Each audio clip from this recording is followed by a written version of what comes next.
Hi friends, সবাই কেমন আছেন? নিশ্চয়ই ভালো আছেন। তো আজ আমি আপনাদেরকে দেখাবো কি করে নিজের ফেসবুক আইডিকে ডিঅ্যাক্টিভেট করতে হয়। তো আমরা প্রথমেই চলে যাই গুগল ক্রোমে। আমি আমার ফেসবুক পেজটি এখানে ওপেন করে রেখেছি। সো এখন এটা আমরা ডিঅ্যাক্টিভেট করে দিব। চলুন। তো দেখুন, এখানে দেখতে পাচ্ছেন এই যে আইকনটা, যে আইকনটাতে ক্লিক করলে এখানে সেটিং অপশন আছে।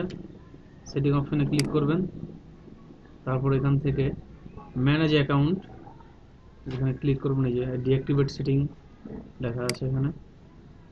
এই যে একেবারে নিচে চলে আসবেন, এই যে দেখুন এখানে লেখা আছে ডিঅ্যাক্টিভেট অ্যাকাউন্ট। এই যে চলে আসলো আমাদের ডিঅ্যাক্টিভেট ফাইল। তো আমি এটা আপাতত টেম্পোরারি 7 দিনের জন্য ডিঅ্যাক্টিভেট করব। সো সেই জন্য এখানে দিস ইজ টেম্পোরারি ক্লিক করার পর ক্লোজ করে দেব। তারপর এখানে দেখুন যে ডিঅ্যাক্টিভেট লেখা আছে। এটা কিন্তু 7 দিনের জন্য ডিঅ্যাক্টিভেট হবে। এই যে ডিঅ্যাক্টিভ নাও, এই হচ্ছে, এই যে দেখুন হয়ে গেল আমাদের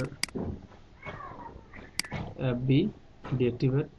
সো বন্ধুরা, ভালো থাকবেন, সুস্থ থাকবেন, আর আমার চ্যানেলটাতে সাবস্ক্রাইব করবেন। নেক্সট টাইম আরও ভিডিও নিয়ে আসবো আপনাদের কাছে। ধন্যবাদ সবাইকে।